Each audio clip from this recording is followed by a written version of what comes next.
இந்த பொங்கலுக்கு பூர்விகால Vivo mobile வாங்கி up to 7,000 rupees cashback பெறுங்க.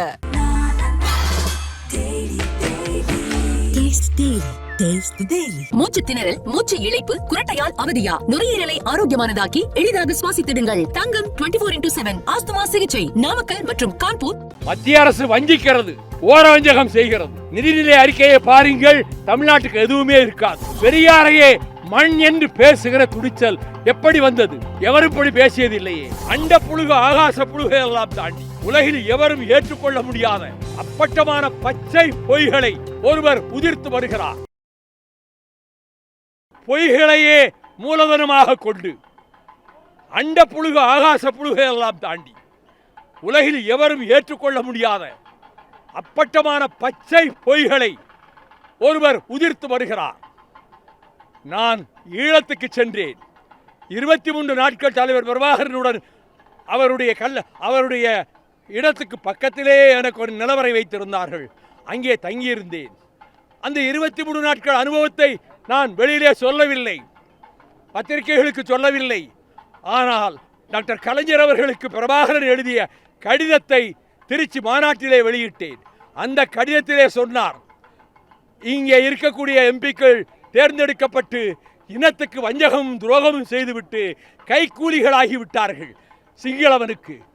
ஆனால் உங்களுடைய தம்பி வைகோபாலசாமி அங்கே இருந்து உயிரை பற்றி துச்சமாக நினைத்து மரணத்தை எதிர்கொண்டு இரு நாட்டு இராணுவமும் கடற்படையும் இருக்கின்ற இதை ஊடறுத்து கொண்டு என்னை வந்து பார்க்க வந்ததை நான் பெருமையாக மட்டுமல்ல, இதை நினைத்தாலே 1000 முறை நான் சாகலாம், 1000 முறை நான் இறக்கலாம் என்று அவர் கைப்பட எழுதிய கடிதத்தை டாக்டர் கலைஞரிடம் தந்தேன்.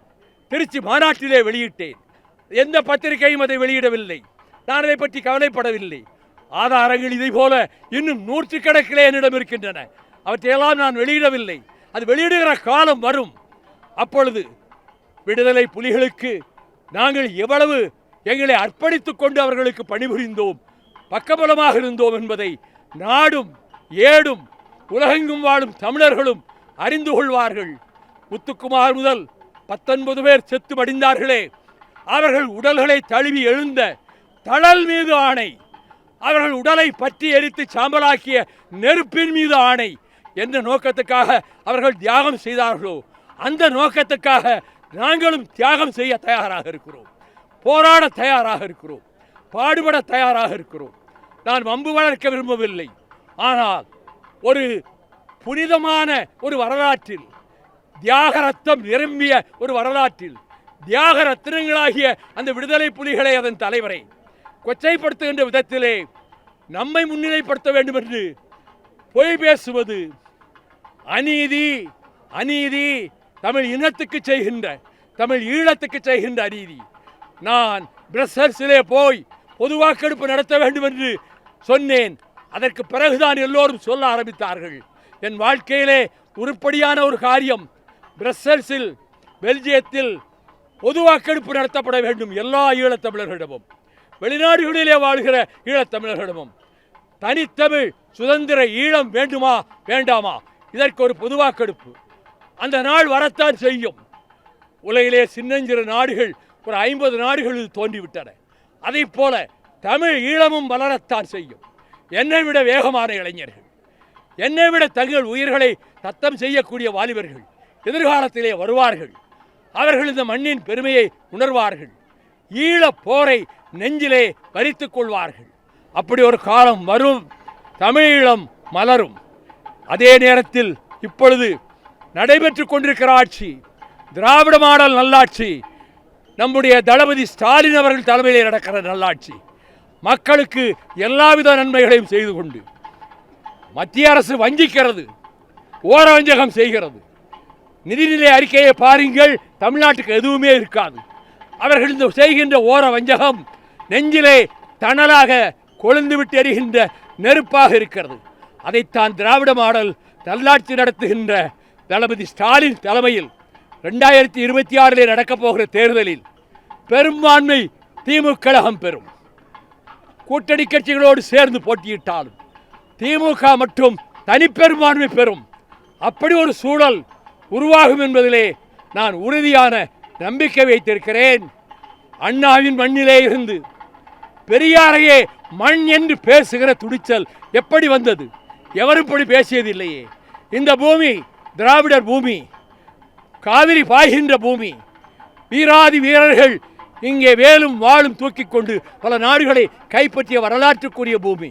ஆகவே இந்த பூமியில் நான் சொல்லுகிறேன், நிச்சயமாக பிரபாகரன் அவர்களின் கனவும் நிறைவேறும்.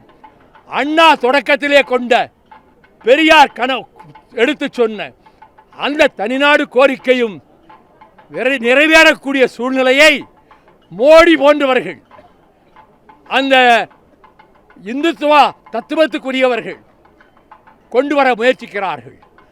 அவர்கள் அலகாபாத்திலே பிரயாக்ராஜ் நகரிலே ஒரு மாநாடு போட்டார்கள். அந்த மாநாட்டினுடைய முதல் தீர்மானம் என்ன தெரியுமா? இனிமேல் இந்தியா என்று அழைக்கக்கூடாது, பாரத் என்று தான் அழைக்க வேண்டும். இனிமேல் இங்கே இஸ்லாமியர்களுக்கு ஓட்டு கிடையாது, கிறிஸ்தவர்களுக்கு ஓட்டு கிடையாது. டெல்லி தலைநகர் மாற்றப்பட்டு வாரணாசி தலைநகர் ஆகும். இது அவர்கள் போட்ட தீர்மானம். இந்தியும் சமஸ்கிருதம் மட்டும்தான் இந்த நாட்டிலே இருக்கும், வேறு மொழிகளை அழித்துவிட்டு தான் வருவேலை என்ற பிரகடனத்தை வெளியிட்டார்கள். இது மக்களுக்கு தெரியாது.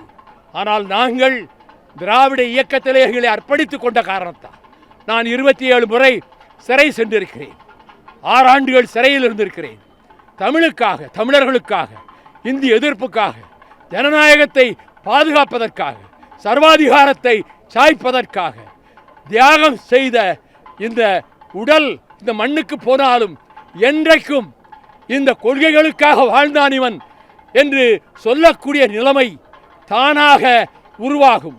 என் மனைவியின் அண்ணன் மகன் சரவண சுரேஷ் எங்கள் குடும்பத்திலே எங்களை பற்றி தவறாக ஊடகத்திலே ஒரு கட்சி செய்தி போடுகிறது என்பதற்காக 5 லிட்டர் பெட்ரோலை ஊற்றி கொண்டு விருதுநகர் வீதியிலே தீ வைத்து தன்னைத்தானே அழித்து கொண்டான்.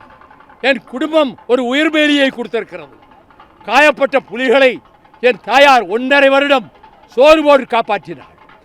அந்த 20 பேர் கடைசியிலே கைது செய்யப்பட்ட போது என்னுடைய தம்பி ரவிச்சந்திரன், நான் என் மனச்சாட்சியின்படி அவர்களை என் வீட்டில் வைத்திருந்தேன். என்ன தண்டனை வேண்டுமானாலும் கொடுங்கள் என்று நீதிபதிக்கு முன்னாலேயே முறையிட்டவன்.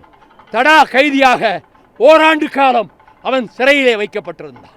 ஆக தியாகம் என்பது வெறும் நாக்களவிலே, சொல்லளவிலே அல்ல, செயல் வடிவத்திலே எங்கள் வாழ்க்கை அமைத்துக் கொண்டிருக்கிற காரணத்தால் தான் இத்தனாயிரம் தோழர்கள் எங்களுக்கு எந்த பதவி கிடைக்காவிட்டாலும் என்னோடு சேர்ந்தே நடந்து வருகிறார்கள். அவர்கள் வீர திருக்கரங்களை பற்றி கொண்டு நான் வருகிறேன். இந்த வீரர்கள் தமிழ் இனத்துக்கும், தமிழ் நாட்டுக்கும், தமிழ் மொழிக்கும், ஈழ தமிழகத்துக்கும் தங்களை அர்ப்பணித்துக் கொண்ட வீரர்கள் தமிழகம் எங்கும் இருக்கிறார்கள். ஆர்ப்பாட்டம் செய்வதில்லை நாங்கள். ஆனால் தமிழகம் எங்கும் மறுமலர்ச்சி திராவிட முன்னேற்ற கழக தோழர்கள் உறுதி கொண்ட நெஞ்சோடு, உயிர்தர சித்தமான நெஞ்சோடு என்னோடு இருக்கிறார்கள். அண்ணாவினுடைய புகழும் பெரியாரினுடைய புகழும் டி.எம். நாயர், தியாகராயர், நடேசனார் புகழும் இந்த மண்ணும் விண்ணும் இந்த கடல் அலைகளும் காற்றும் இருக்கின்ற வரையில் நிலைத்திருக்கும். அண்ணாவினுடைய புகழும் நிலைத்திருக்கும். ஆகவே வரப்போகிற தேர்தலில் திராவிட முன்னேற்ற கழகத்தின் தலைமையிலான திராவிட மாடல் ஆட்சி நடத்துகின்ற அந்த கூட்டணி வெற்றி பெற வேண்டும். அதற்கு வாழ்த்து சொல்லுங்கள் அண்ணா அவர்களே என்று யாசித்து அவரிடம் கேட்டுவிட்டு, நாங்கள் இந்த நேரத்திலும் இவ்வளவு பத்திரிகை நிருபர்களும் ஊடகவியலாளர்கள் வந்ததற்கு என் நெஞ்சம் நிறைந்த நன்றியை நான் தெரிவித்துக் கொள்கிறேன். வாழ்க தந்தை பெரியாரின் புகழ், வாழ்க பேரறிஞர் அண்ணாவின் புகழ், வாழ்க டாக்டர் கலைஞரின் புகழ், வெல்க திராவிட மாடல் ஆட்சி நடத்துகின்ற இன்றைய முதலமைச்சர் அவர் தொடுக்கின்ற போர் ஜனநாயக போரிலே வெல்க என்று வாழ்த்தி நான் விடைபெற்றுக் கொள்கிறேன். வணக்கம். இந்த பொங்கலுக்கு பூர்விகால விவோ மொபைல் வாங்கி up to 7,000 rupees கேஷ்பேக் பெறுங்க.